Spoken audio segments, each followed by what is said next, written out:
Good morning, everybody. Very happy to see you all on the Sunday. Very beautiful day. రోజు మనము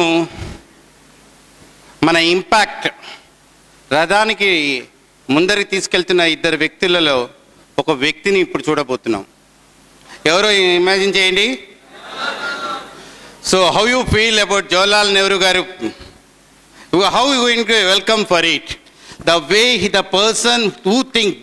ఇక్కడే కాదు నాన్న, జవహర్లాల్ నెహ్రూ గారు మేము ఎన్నో చోట్ల చూసాము. డిటర్మినేషన్లో కానీ, వర్క్లో కానీ, whenever he take up some job, he'll forget day and night and 24 hours into 7 he will work for that.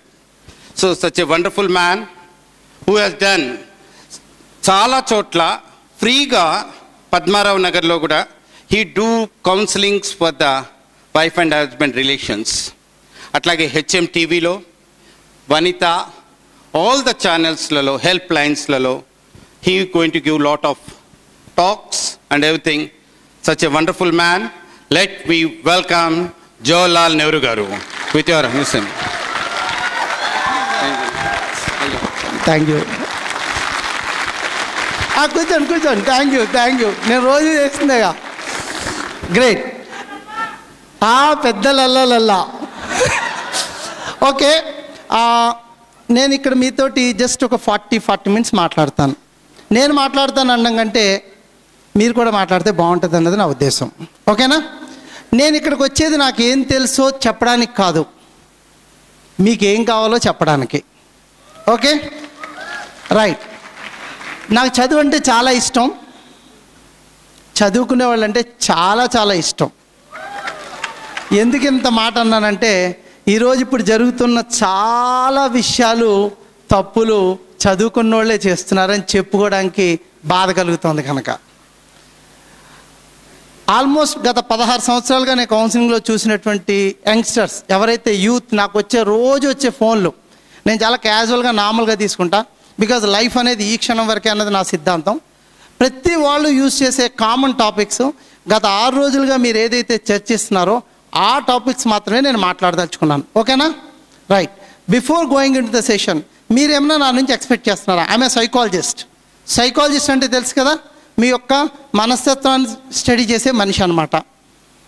మీరేమన్నా ఎక్స్పెక్ట్ చేస్తున్నారా? ఎనీథింగ్ గట్టిగా? అట్రాక్షన్ కావాలా? చెప్తా.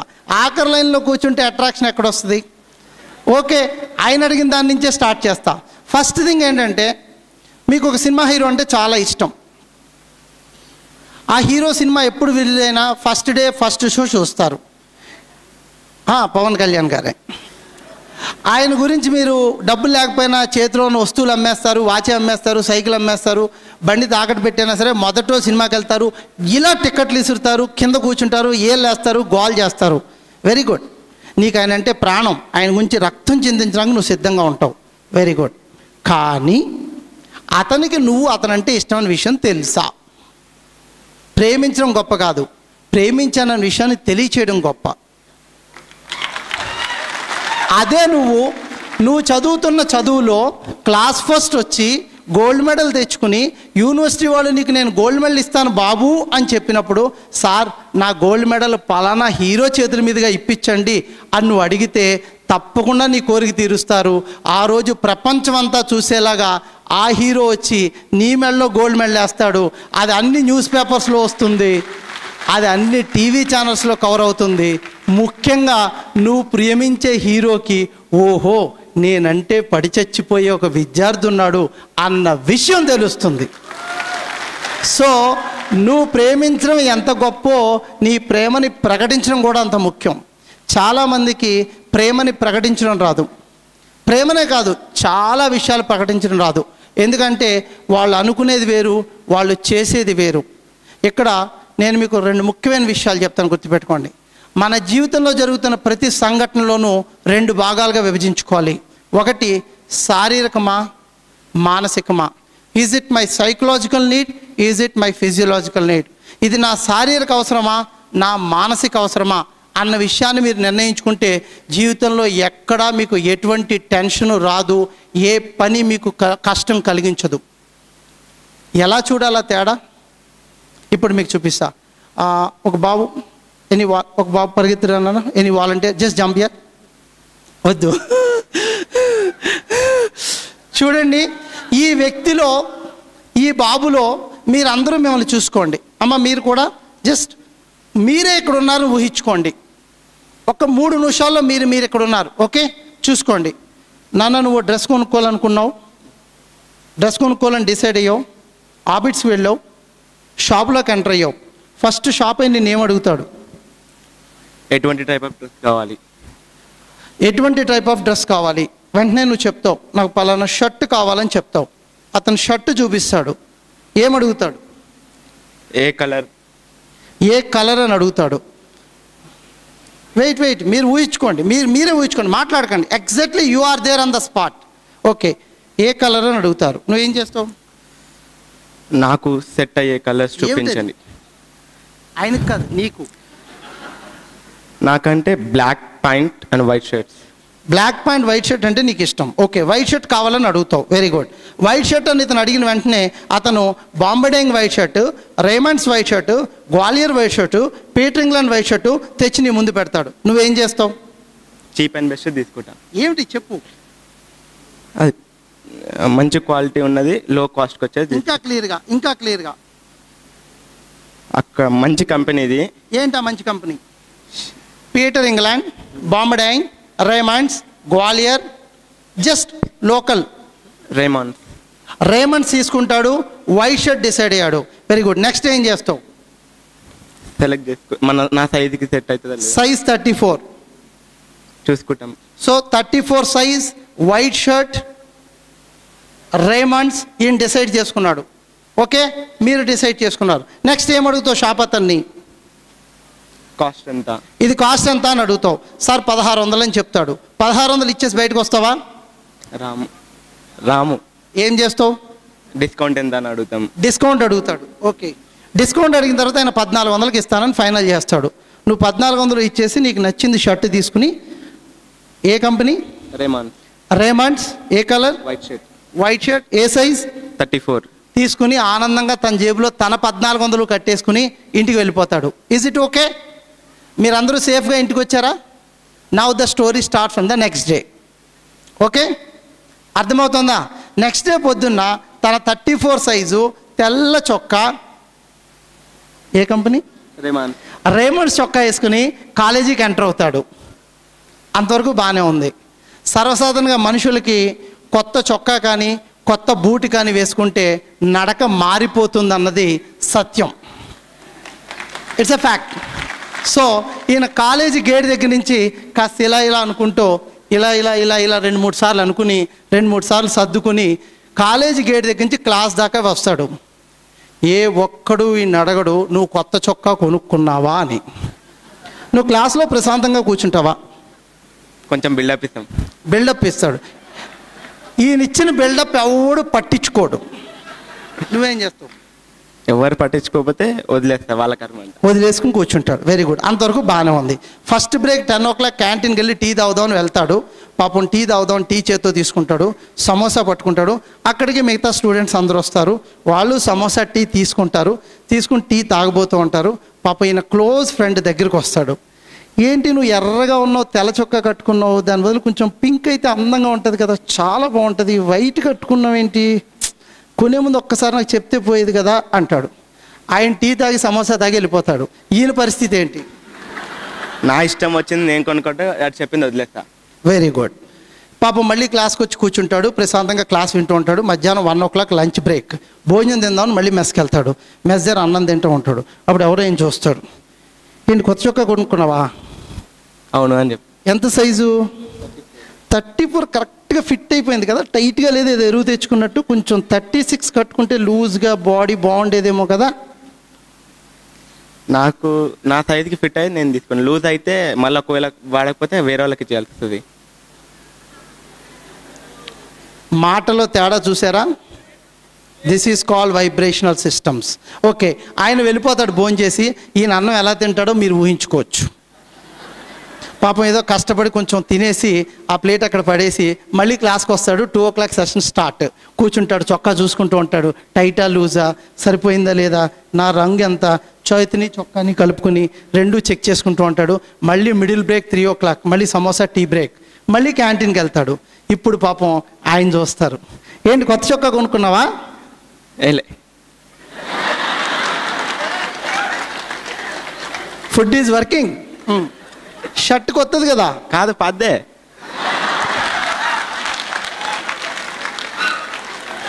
నేనేం చేయలేదండి, నేనేం చేయలేదు.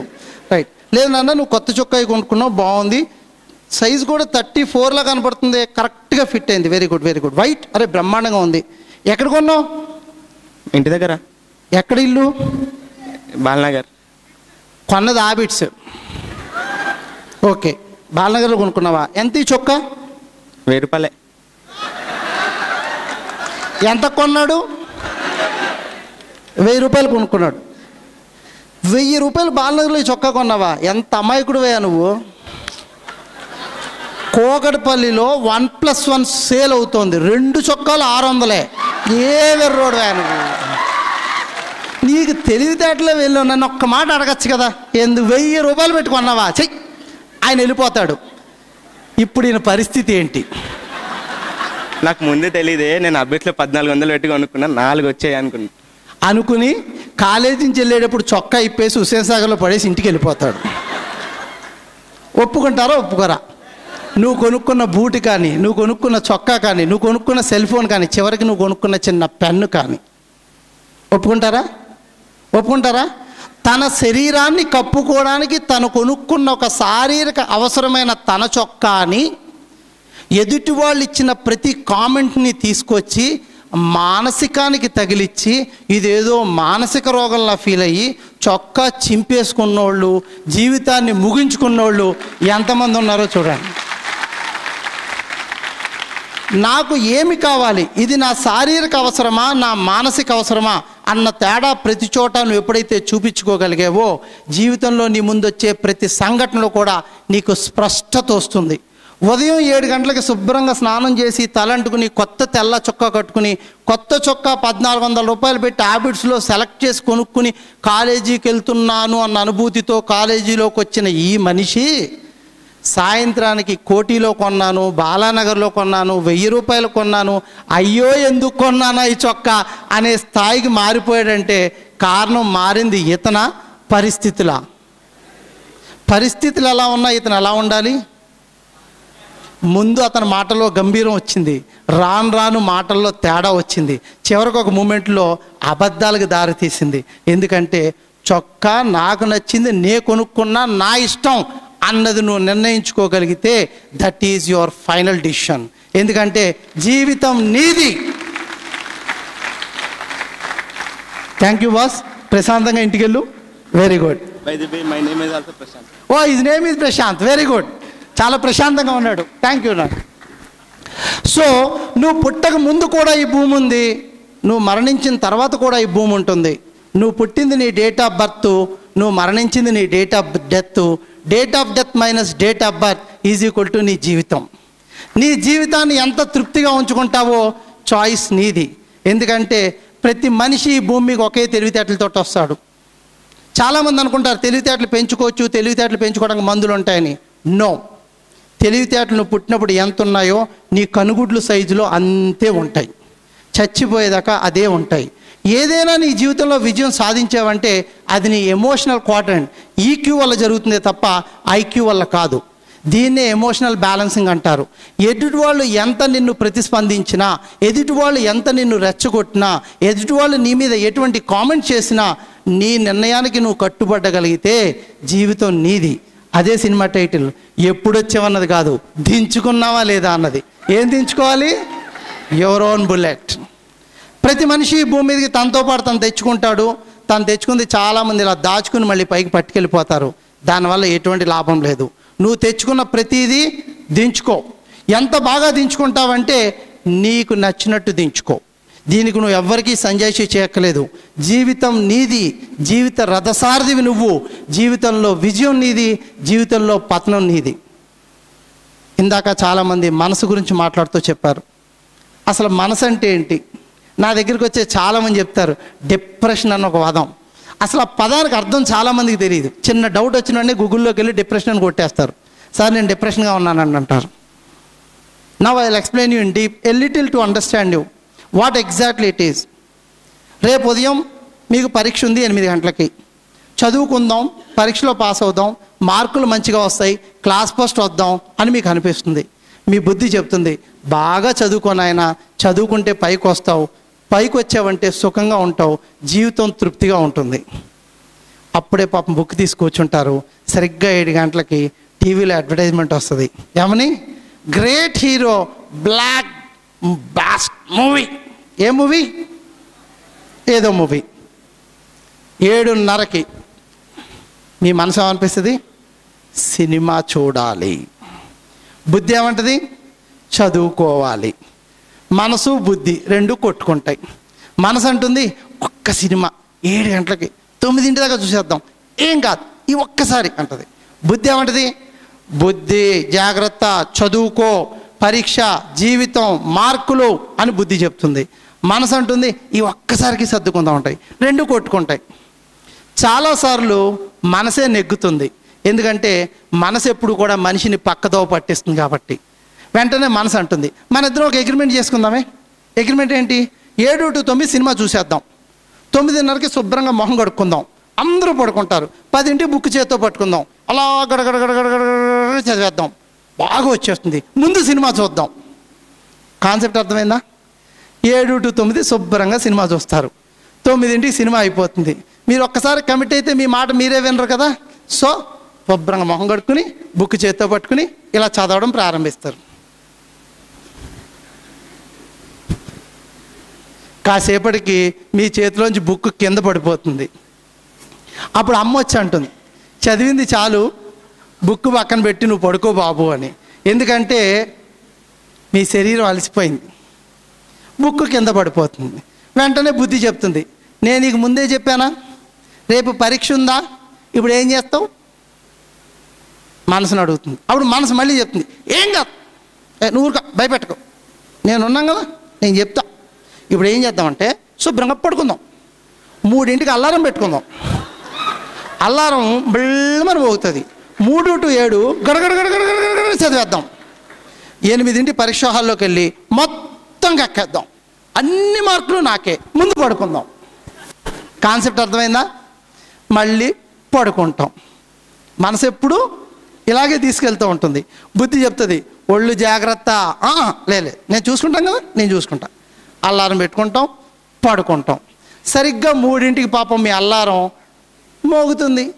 ఎందుకంటే అల్లారానికి మనసు లేదు, అల్లారానికి బుద్ధి లేదు, దానికి తెలియదు, దాని పని చేసిపోతుంది. అల్లారం ఎప్పుడైతే మోగిందో మనం కళ్ళు తెరిచి ఇలా చుట్టూ చూస్తాం. ఏముంది? కటీక చీకటి, అందరూ నిద్రపోతున్నారు, వెచ్చగా దుప్పటి. ఇప్పుడు లేవడం అవసరమా? First question. మనసు అంటుంది ఏం కాదులే ఈ ఒక్క రాత్రికి.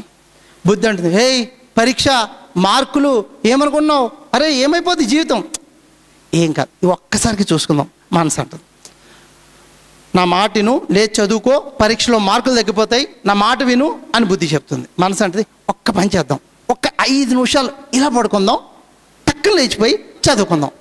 ఇలా పడుకుంటాం. 7:30కి మెలకు వస్తుంది, ఫినిష్. 8ంటి పరీక్ష. అప్పుడు నాకు ఫోన్ చేస్తారు, సార్ టెన్షన్గా ఉంది సార్, డిప్రెషన్ వచ్చేసింది సార్, ఏం చేయమంటారు సార్? ఇది ఎన్నిసార్లు మీ జీవితంలో జరిగిందో గుర్తుపెట్టుకోండి. ఏ పని మీరు చేయాలన్నా ఎన్నిసార్లు మీ మనసు మాట మీరు వింటున్నారు, మీ బుద్ధి మాట మీరు వింటున్నారు. ఎందుకంటే ఇది ప్రతి మనిషి తను చేయాలనుకున్న పని చేసేటప్పుడు తనని తాను అర్థం చేసుకోలేకపోతే జీవితంలో అర్థం కాదు. అందుకే మేము ఎవరినైనా తిట్టేటప్పుడు బుద్ధి లేదా అని తిడతాం, మనసు లేదా అని తిట్టాం. మనసుతో చేసే పని వేరే ఉంటుంది, బుద్ధితో చేసే పని వేరే ఉంటుంది. అర్థమైందా? Is it clear to you? Is it clear to you? So మనసు ఉండాలంటే, బుద్ధి ఉపయోగించాలంటే కొంచెం ముందుకెళ్దాం. ఆయన అన్న సబ్జెక్ట్ని లీడ్ తీసుకుని నేను వెళ్తున్నా. ప్రేమ అంటే ఏంటో, ఇష్టం అంటే ఏంటో చెప్తా. వాట్ ఈజ్ ప్రేమ, వాట్ ఈజ్ ఇష్టం? You want to know? కావాలా? యా. ప్రేమ అంటే ఉన్నది ఉన్నట్టుగా నువ్వు అంగీకరించడం. ఇష్టం అంటే నీ మనసులో ఉన్న ఫ్రేమ్కి నీకు ఫిక్స్ అయిన వాళ్ళు దొరికితేనే అంగీకరించడం. మీకు ఉదాహరణతో పాటు చెప్తాను, ఇంకా క్లియర్గా అర్థమవుతుంది. నాకు లడ్డు అంటే చాలా ఇష్టం, గులాబ్ జామ్ అంటే ఇష్టం లేదు. నాకు పలానా హీరో అంటే చాలా ఇష్టం, ఈ హీరో అంటే ఇష్టం లేదు అంటాం కదా మనం. యూజ్ చేస్తామా, యూజ్ చేయమా? Now I will tell you again making into a difference between this two. గుండ్రంగా ఉండి ఎల్లో కలర్లో ఉండి నోట్లో పెట్టుకుంటే తియ్యగా ఉండేది లడ్డు, అది నాకు ఇష్టము. నీ మైండ్లో ఫ్రేమ్ ఫిక్స్ చేసేసావు, ఆ ఫ్రేమ్లోంచే చూడడం ప్రారంభిస్తావు, అందుకే నీకు లడ్డు అంటే ఇష్టం. గుండ్రంగా ఉన్నప్పటికీ నోట్లో పెట్టుకుంటే తియ్యగా ఉన్నప్పటికీ నల్లగా ఉంది కాబట్టి నాకు ఇష్టం లేదు.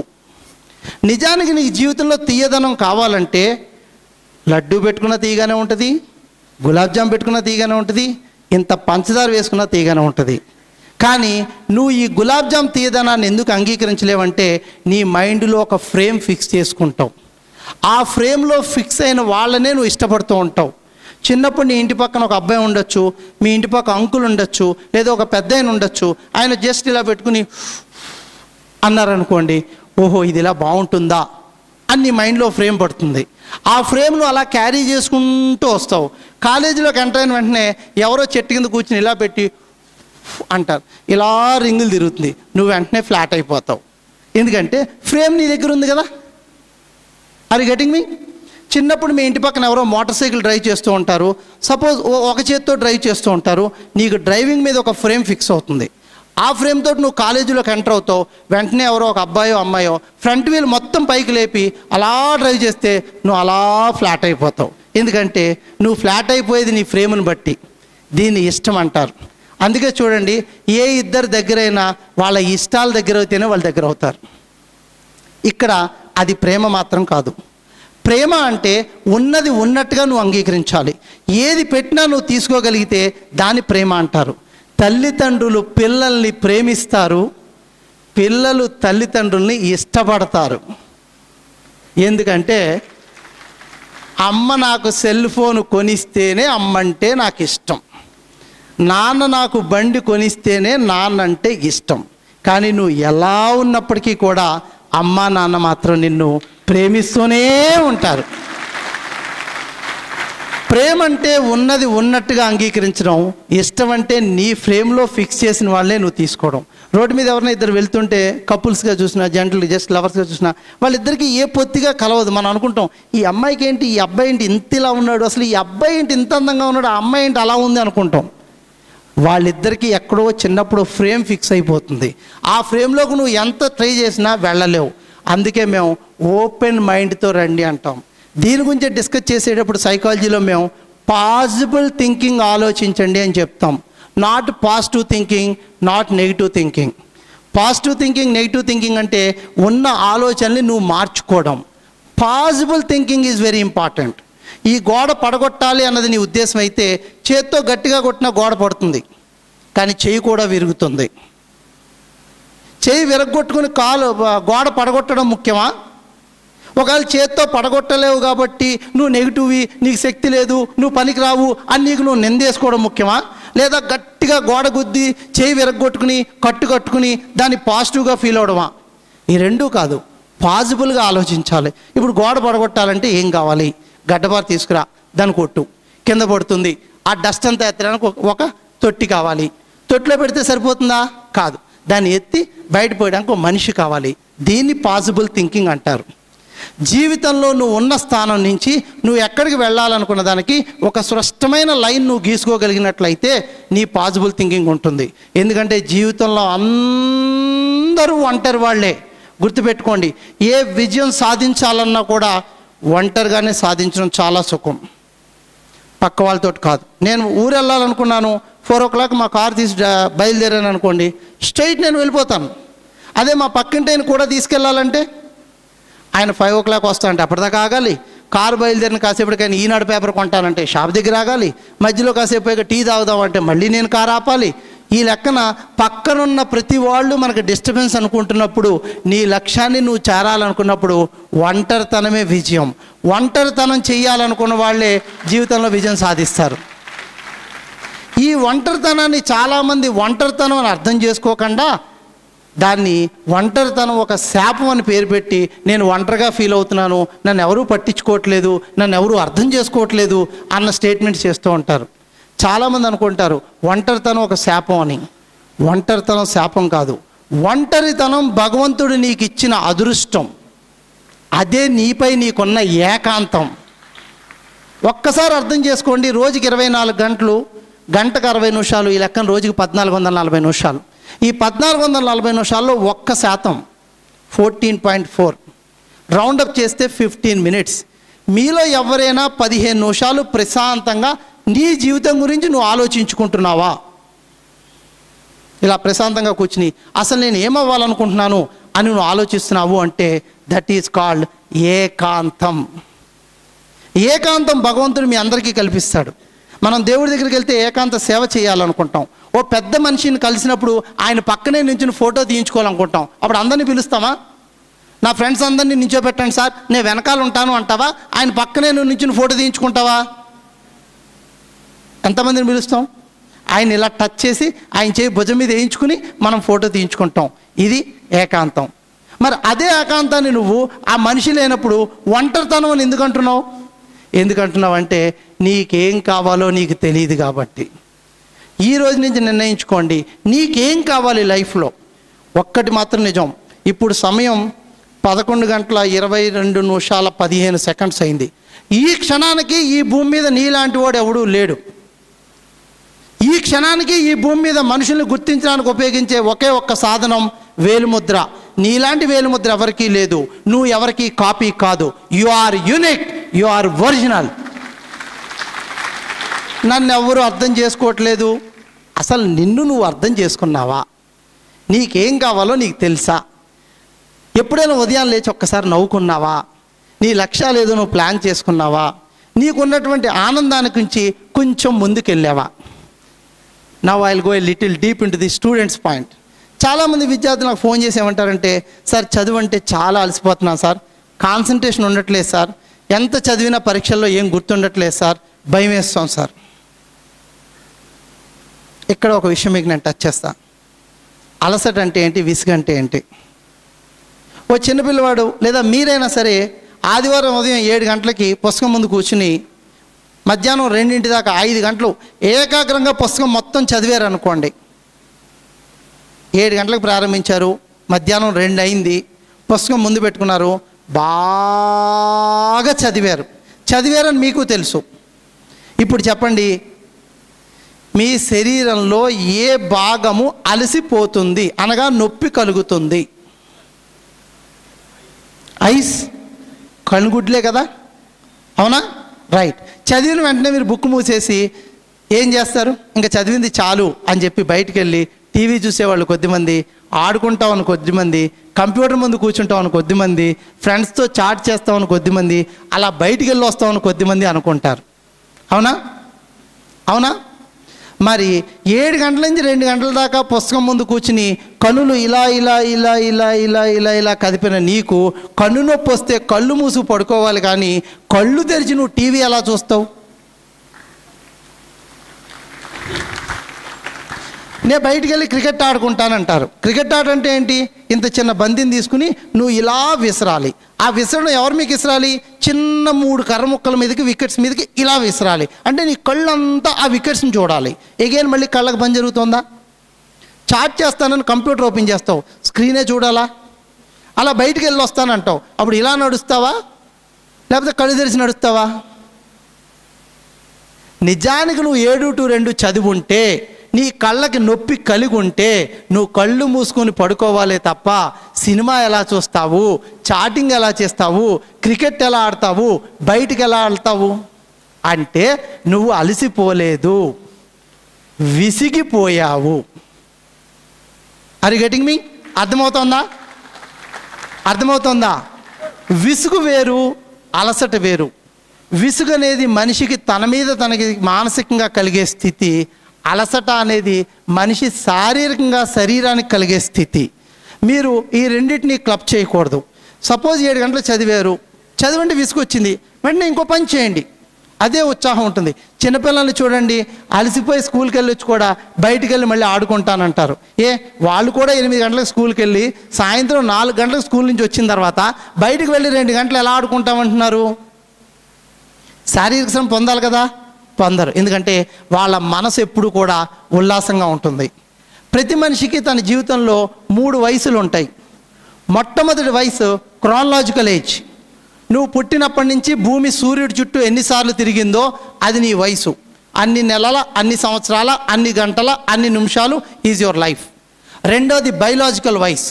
నీకున్న అలవాట్లు బట్టి, నువ్వు చూస్తున్న పరిస్థితులు బట్టి, నీ చుట్టూ ఉన్నటువంటి వాతావరణం బట్టి నీ యొక్క ఆయుష్ తగ్గిపోతే దానివల్ల నీకు వచ్చేది నీ బయలాజికల్ వయసు. అంటే నువ్వు చేసే కొన్ని దురలవాట్ల వల్ల నీ వయసు తగ్గిపోయి కొంచెం ఆరోగ్యం చెడిపోయి తొందరగా నువ్వు వెళ్ళిపోతే ఇవన్నీ బయలాజికల్ వయసు అంటుంది.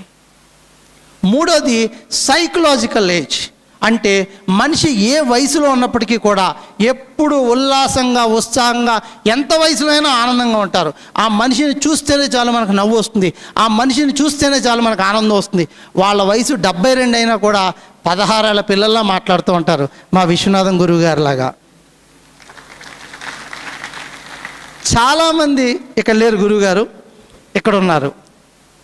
సో చాలామంది తమ శారీరక వయసుని అక్కడ ఆపేసుకుని మానసిక వయసుతో తగిలించుకుని మేము ముసలోళం అయిపోయాని డిసైడ్ చేసుకుంటారు. ఎన్నిసార్లు నువ్వు కాలేజీకి వెళ్తున్నావు, ఎన్నిసార్లు నువ్వు కాలేజీకి ఎందుకు వెళ్తున్నావు, అసలు ఎలా తయారై వెళ్తున్నావు, నీకు నచ్చిన పెళ్ళికి నువ్వు వెళ్ళేటప్పుడు ఎంత శ్రమ తీసుకుంటావు, 3 సార్లు ఇలా అనుకుంటావు, 2 సార్లు ఇలా అనుకుంటావు, ఓసారి షర్ట్ ఇలా అనుకుంటావు, ఓసారి బాగుంది లేదా చూసుకుంటావు, ఇంత తయారై వెళ్తావు కదా. అదే కాలేజీకి వెళ్ళమన్నా, ఏదైనా నీకు నచ్చని చోటకి వెళ్ళమంటే ఓ చొక్కా వేసుకో, ఓ ప్యాంట్ వేసుకో, దాన్ని తుడుచుకో, పాలిష్ కూడా చేసుకో, ఇలా ఎడ్డినరక నడుస్తూ పోతాం. నాకు చాలామంది విద్యార్థులు తెలుసండి, 3 రోజులకు ఒకసారి ఇన్నర్స్ మారుస్తూ ఉంటారు, వాళ్ళ పక్కన కూర్చోవడం కంపు. దురదృష్టం ఏంటంటే వాళ్ళని వదలని వాళ్ళు వాళ్ళ పక్కనే కూర్చుంటూ ఉంటారు, ఎందుకంటే ఆ కంపు కావాలి కదా. మనందరం చదువుకున్నాం కదండి, ఎల్కేజీలో ఫస్ట్ ఏం చదువుకున్నాం? Twinkle twinkle little star. మళ్ళీ ఎంతమంది రోజు స్టార్స్లా తయారై వస్తున్నారండి? నీకు నువ్వు స్టార్గా తయారై వస్తున్నావా?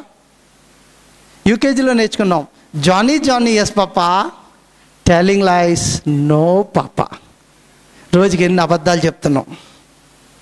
మనందరం చదువుకున్నాం అండి, చదువును ఆచరించకపోతే చదువు ఎలా అవుతుంది? 3వ క్లాసులో నేర్చుకున్నాం శారీరక పరిశుభ్రతలు అనగా రోజు 2 పూట్ల ఇలా తీసుకోవాలి, ఇలా తోముకోవాలి, ఇలా కాదు, రోజు ఇలా స్నానం చేయాలి, వారానికి ఒకసారి ఇలా చేయాలని. మళ్ళీ ఎంతమంది 2 పూట్ల చెయ్యెత్తమని నేను అడగను, ఎందుకంటే మీరు చెయ్యెత్తితే మీ పక్క వాళ్ళు ఏడుస్తారు కాబట్టి.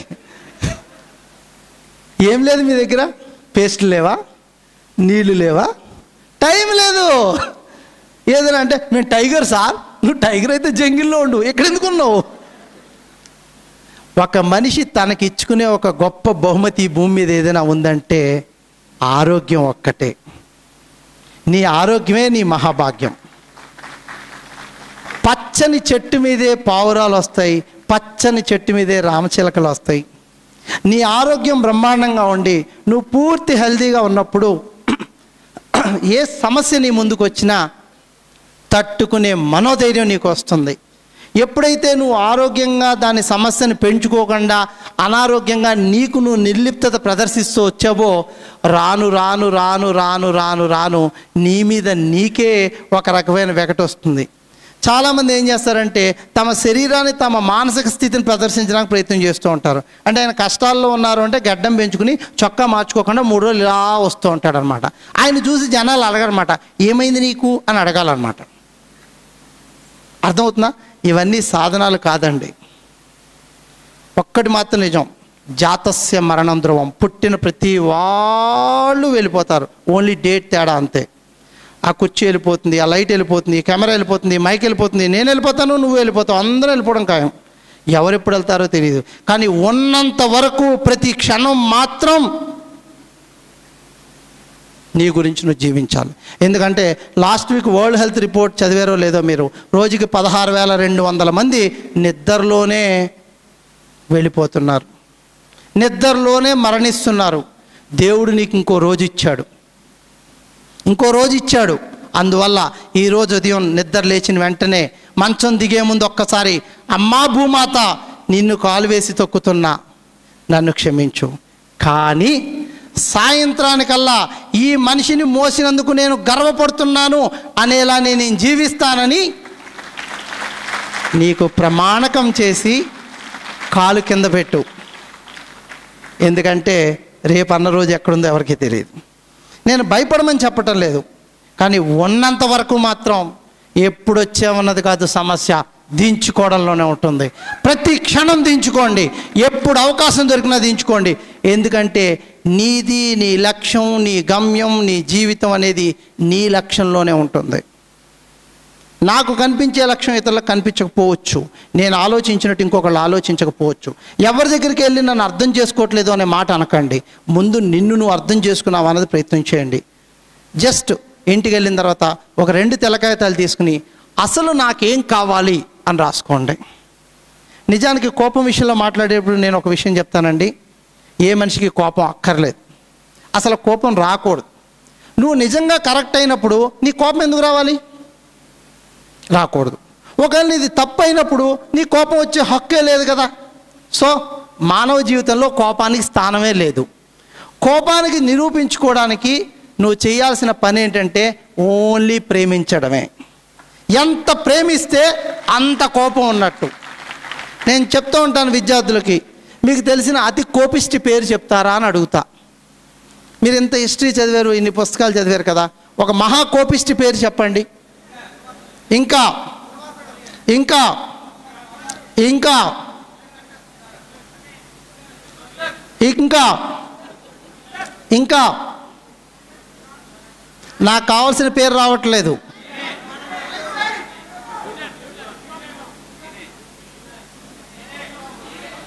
నువ్వేం కోపిష్టి కాదు, నీ కోపం వచ్చింటే ఈ పాటికి నువ్వు ఇలా ఉండేవాడివే కాదు. Here is the answer. Mahatma Gandhi, ఆయనకి ఎంత కోపం వచ్చిందంటే, నన్ను నీ దేశంలోకి వచ్చినందుకు బయటికి ఇసిరి కింద దింపినావు కదరా భయ్, నా దేశం వెళ్ళని, నిన్ను దేశంలోంచే బయటికి వెళ్ళగొడతా అన్నంత కోపం వచ్చింది ఆయనకి. చేసి చూపించాడు, ఈ భారతదేశానికి స్వాతంత్రం తీసుకొచ్చాడు. అది కోపం అంటే. కోపానికి ఫలితం బయటపడాలి. ఆ కోపానికి ఆయన వాడిన సాధనం ఏంటి? అహింస. నేను నిన్ను కొట్టా, కానీ నిన్ను నా దేశంలో మాత్రం ఉండనివ్వ. అర్థమవుతోందా? కోపం అంటే అలా ఉండాలి. నీకు కోపం వస్తే నీ ఎదుర్కొన్న మనిషి మసైపోవాలి, కనుమరుగైపోవాలి. ఎందుకంటే ఒక్కసారి యుద్ధం చేసిన తర్వాత, యుద్ధంలో మనం నెగ్గడం ఎంత ముఖ్యమో మన శత్రువు మరణించడం కూడా మనకు అంతే ముఖ్యం. అలా జరగకపోతే ఆ శత్రువు మళ్ళీ ఎప్పుడైనా వచ్చి మనకు వెన్నుపోటు పొడుస్తాడు. అది కోపం అంటే. నీ మీద నీ కోపం రావడం అంటే నీకు రాని సబ్జెక్ట్ మీద నీకు కోపం రావాలి. ఎందుకు ఈ సబ్జెక్ట్ నాకు రాదు? ఈ రోజు నుంచి ఉదయం నిద్ర లేచిన వెంటనే ఒకటే ప్రశ్న వేసుకోండి, ఓన్లీ 1 సింగిల్ వర్డ్, క్యా కమ్మీ హై మేరే మే, ఏమిటి నాలో తక్కువ, what is short in me, ప్రశ్నించుకోండి. ఆ అబ్బాయి క్లాస్ ఫస్ట్ వస్తుంది, ఆ అబ్బాయికి కళ్ళు, ముక్కు, నోరు, చెవి, చర్మం అన్నీ ఉన్నాయి, వాళ్ళ అమ్మ నాన్న ఫీజు కడతారు, అతను నేను చదివిన పుస్తకాలే చదువుతాడు, అతను నా క్లాస్లోనే కూర్చుంటాడు, అతనికి 100కు 98 వస్తున్నాయి. Very good, no problem. నిన్ను నువ్వు హీనపరచుకోకు. నాకేం తక్కువ ప్రశ్నించుకో. నీతో నువ్వు పోటీ పడు.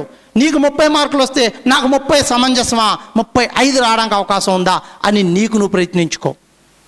ఎందుకంటే సపోజ్ మీ ఇంట్లో వాటర్ అయిపోయింది, మున్సిపాలిటీ వాళ్ళకి చెప్పారు, వాటర్ ట్యాంక్ తీసుకొచ్చారు, మీ ఇంటి ముందు ఉంది, మీ ఇంట్లోకి నీళ్లు మొయ్యాలి అని మీరు నిర్ణయించుకున్నారు. పాపం మీ నాన్నగారు 2 బకెట్స్ తోటి ఇలా మోస్తూ ఉంటారు, మీ అమ్మగారు పెద్ద బిందె పట్టుకుని మోస్తూ ఉంటారు, మీ చెల్లేమో ఒక చెంబుతో మోస్తూ ఉంటుంది, నువ్వు మాత్రం స్పూన్ అట్టుకొచ్చి ఇలా స్పూన్తో మోస్తూ ఉంటావు. మోసేమా లేదా ముఖ్యం, కానీ స్పూన్ కాదు కదా సార్. ఎంతవరకు సమంజసం? నీ శక్తి మేరకు నువ్వు పనిచేయకపోతే నీ జీవితానికి నువ్వే అవరోధం అవుతావు అంటాడు స్వామి వివేకానంద. నీ శక్తి మేరకు నువ్వు పని చేయాలి. నువ్వు ఎంతవరకు స్ట్రెస్ చేసుకోగలవో, ఎంతవరకు నీ జీవితాన్ని స్ట్రెచ్ చేసుకోగలవో, ఎంత సాగదీసుకోగలవో అంతా తీసుకో. ఎందుకంటే జీవితం నీది, లక్ష్యం నీది, సాధించాల్సింది నువ్వు. అందుకే మేము చెప్తాం, డ్రైవింగ్ సీట్లో కూర్చున్నప్పుడు జీవిత రథసారథివి నువ్వు అయినప్పుడు నిర్ణయాలు ఎవరు తీసుకోవాలి? ఎవరు? నేను. రిపీట్. ఎవరు? ఇప్పుడు చెప్పు, నువ్వు కాలేజీకి వెళ్ళేది ఎవరి కోసం? చదువుకునేది ఎవరి కోసం? పరీక్షలు రాసేది ఎవరి కోసం? ఉద్యోగం చేసేది ఎవరి కోసం? ఏదో మా అమ్మ నాన్న కోసం కాలేజీకి వెళ్తున్నాను, నేను కాలేజీకి వెళ్ళకపోతే మా లెక్చరర్ గారు ఫీల్ అయిపోతారు, నేను చదవకపోతే మా ఫ్రెండ్స్ ఫీల్ అయిపోతారు. మర్చిపో. మీలో చాలామంది సెల్ ఫోన్ వాడుతున్నారు కదా, నేను చిన్న చిట్కా చెప్తాను, ట్రై చేయండి. మీకున్న సెల్ ఫోన్ 4 గంటలు స్విచ్ ఆఫ్ చేసి పక్కన పెట్టండి. Just 4 hours. 4 గంటల తర్వాత ఏ వ్యక్తి అయినా పరిగెత్తుకుంటూ మీ ఇంటికి వచ్చి, ఏం జరిగింది, నీ సెల్ ఫోన్ ఆఫ్లో ఉంది, అంతా సేఫేనా అని అడిగాడంటే ఆ ఒక్కడికే నువ్వు బతుకున్నావా లేదా కావాలి. నీకు ఒక్క కాల్ కూడా రాలేదు అంటే జనాభా లిస్టులోంచి నిన్ను ఎప్పుడో తీసేశారు. తెలుగులో వాళ్ళు నీకు దండేసి దండం పెట్టేశారు. నువ్వు మాత్రం అరగంటకోసారి క్లాస్లో వీడు ఫోన్ చేసాడేమో, వీడు SMS ఇచ్చాడేమో నువ్వు చూసుకుంటున్నావు, కానీ నిన్ను వాళ్ళు ఎవడూ పట్టించుకోవట్లేదు. మనం తీసుకునే ఏ వస్తువైనా, మనం వాడుతున్న ఏ వస్తువైనా మనం దాన్ని ఉపయోగిస్తున్నామా అని ప్రశ్నించుకున్నప్పుడు ఇది నాకు అవసరమా అని ఆలోచించుకో. ఇది నీకు అవసరం అనిపించిన ఏ వస్తువైనా సరే నువ్వు సాధించుకో. ఎందుకంటే అది నీ అవసరం కాబట్టి. నీ అవసరము ఇంకో వ్యక్తికి అవసరం కాదు కాబట్టి. ఆలోచించుకో, జీవితం నీది. ఇప్పుడు ఒక విషయం గుర్తుపెట్టుకోండి, చిన్నప్పుడు మనం ఎప్పుడు కూడా పరిగెత్తుకు వెళ్ళి ఫ్రంట్ బెంచీలో కూర్చుని, ముందు లైన్లో కూర్చుని, బ్లాక్ బోర్డ్ కింద కూర్చుని, డస్ట్ అందించి, చాక్ పీస్ ఇచ్చి పాఠాలు నేర్చుకునేవాళ్ళం. మెల్లిగా వెనక్కి వెళ్ళడం ప్రారంభించాం. ఎందుకంటే నా మీద నాకే ఒక అసహ్యం అనమాట. నేను ఇలా అయిపోతున్నానా అనుకుంటూ అలా చివరికి వెళ్ళిపోయారు వాళ్ళు.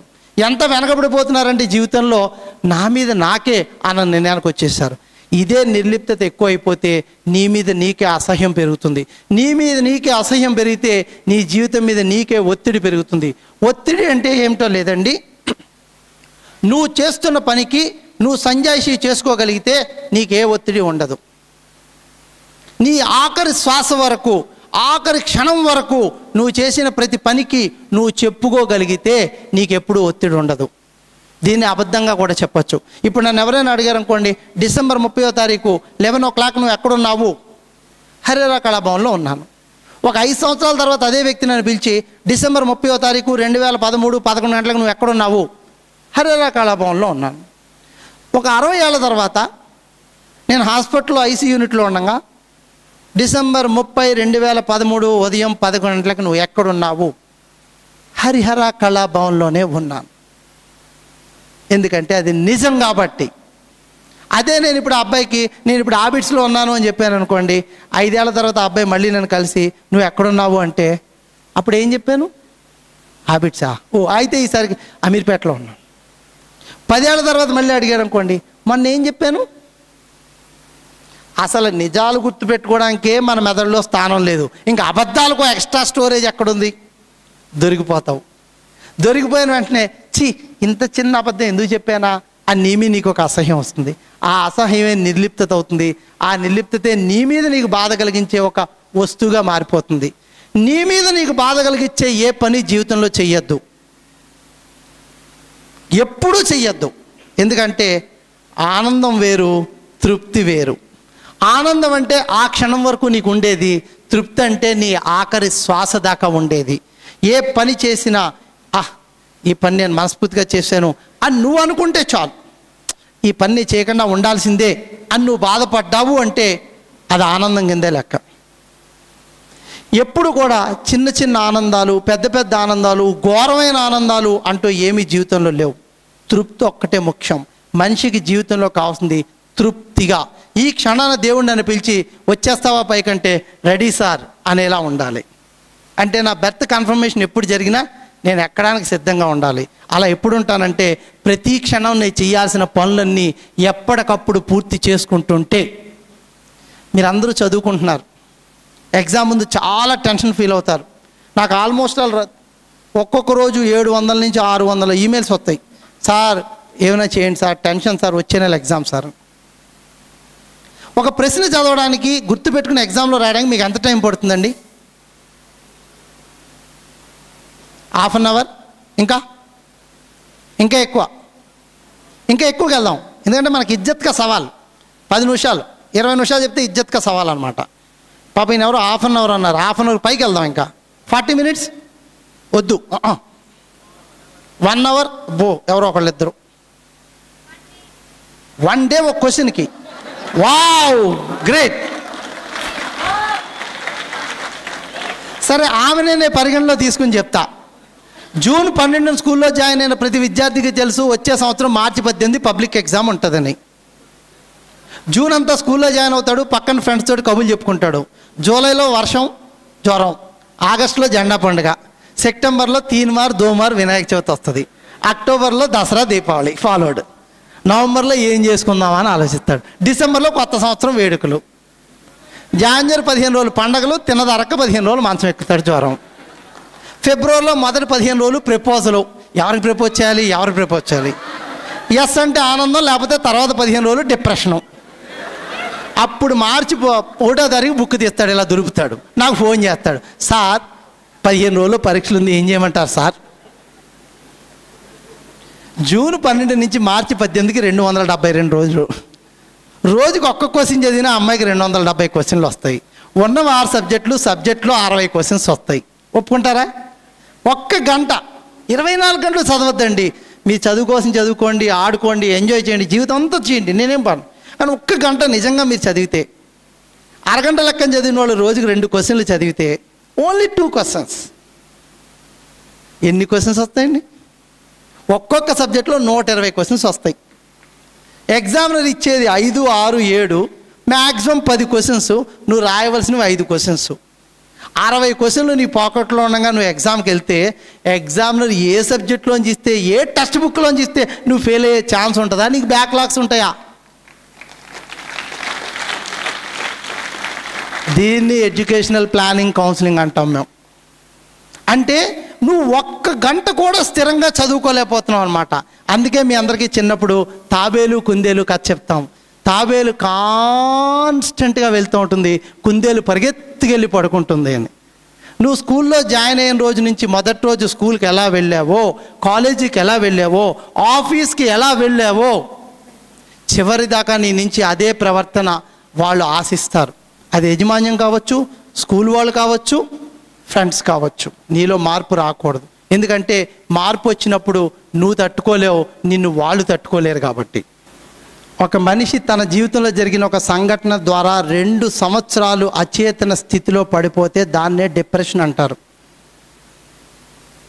ఏదో చిన్న దెబ్బ తగిలిందనో, ఓ పరీక్ష పోయిందనో, ఎవరో దగ్గర వాళ్ళు మరణించారనో అనే బాధలు ప్రతి మనిషికి ఉంటాయి. అవి కేవలం లాస్ట్ 2 నెలల్లో 3 నెలల్లో ఉంటాయి. మ్యాక్సిమం 4 నెలల తర్వాత తగ్గిపోతాయి. 4 నెలల తర్వాత మన అందరం సామాన్య మానవులమే అయిపోతాం. సో డిప్రెషన్ అన్న పదాన్ని కంట్రోల్ ఆల్ట్ డిలీట్ కొట్టి మీ డిక్షనరీస్లోంచి తీసేయండి. మీ ఎవరికి డిప్రెషన్స్ లేవు, రావు. నేను రోజు తిరుగుతూ మీ అందరి మొహాలు చూస్తూనే ఉన్నాను. ఎందుకంటే మీ ఫేస్ చూసి మీరు ఏమనుకుంటున్నారో చెప్పడం నా చదువు కాబట్టి. Is it okay? సో ఏం జరిగినా తృప్తిగా, ఆనందంగా, ఎస్ నేను సాధించగలను నమ్మండి, దానికోసమే జీవించండి. జీవితం నీది. Is it okay? All the best. Take care of your health. Bye bye. లల్లా లల్లా. Thank you sir, thank you very much. మన నెహ్రూ గారిని సన్మానించడానికి మన గురువు గారు విశ్వనాథం గారిని, రవికుమార్ గారిని స్టేజ్ మీదకి ఆహ్వానిస్తున్నామండి. అలాగే దేవికా భట్నాగర్ మేడం గారిని ప్లీజ్.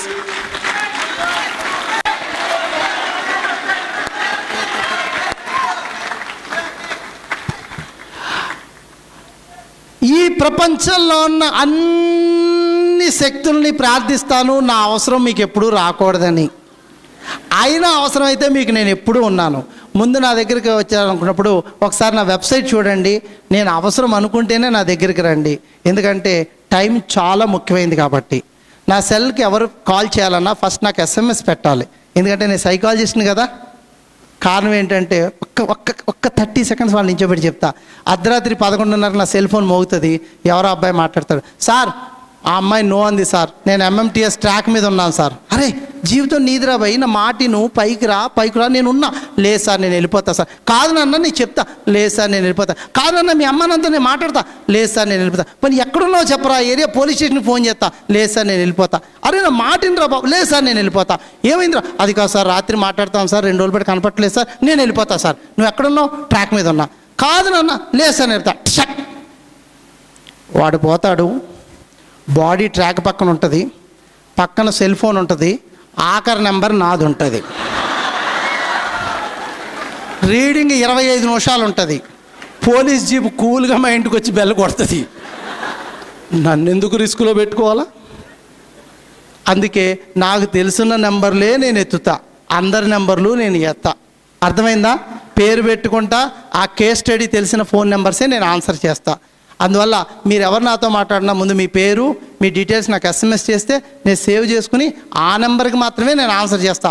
ఇంక్లూడింగ్ మా మిస్సెస్ బజార్ కోటి వెళ్ళి సెల్ ఫోన్ ఛార్జ్ అయిపోయిందని పబ్లిక్ టెలిఫోన్ నుంచి ఫోన్ చేసినా నేను ఎత్తను. ఎందుకంటే జీవితం నాది. Thank you. www.jawaharlalnehrup.in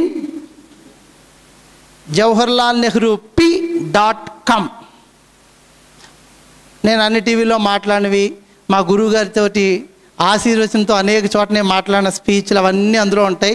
అవన్నీ తీసుకోండి, అందులో ఉన్న పవర్ పాయింట్లు తీసుకోండి, మీ పేర్లు పెట్టుకోండి, ఎక్కడైనా మీరు వాడుకోండి, నాకు ఏ అభ్యంతరం లేదు. అవన్నీ సొసైటీ నుంచి నాకు వచ్చినవే, నేను మీకు ఇచ్చేస్తున్నా. ఓకేనా?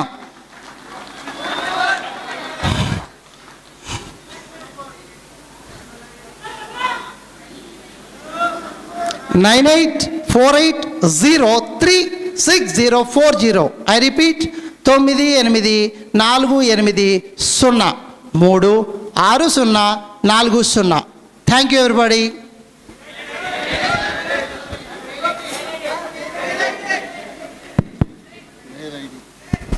jawaharlalnehru6040@gmail.com. 60-40 అంటే నాకు చాలా ఇష్టం అండి. నేను ఎవరికైనా 60 ఇస్తా, వాళ్ళ నుంచి 40 ఆశిస్తా. jawaharlalnehru6040@gmail.com. థ్యాంక్ యూ అండి. మనస్ఫూర్తిగా నెహ్రూకు అభినందనలు. ఆయన నేను గత 4-5 ఏళ్లుగా చూస్తున్నాను. ప్రతిసారి చూసినప్పుడల్లా విన్నప్పుడల్లా ఓ మెట్టు పైనే కనబడుతూ ఉంటాడు నాకు. శుభాశీస్సులు. Thank God. God bless you and God bless him. Thank you sir.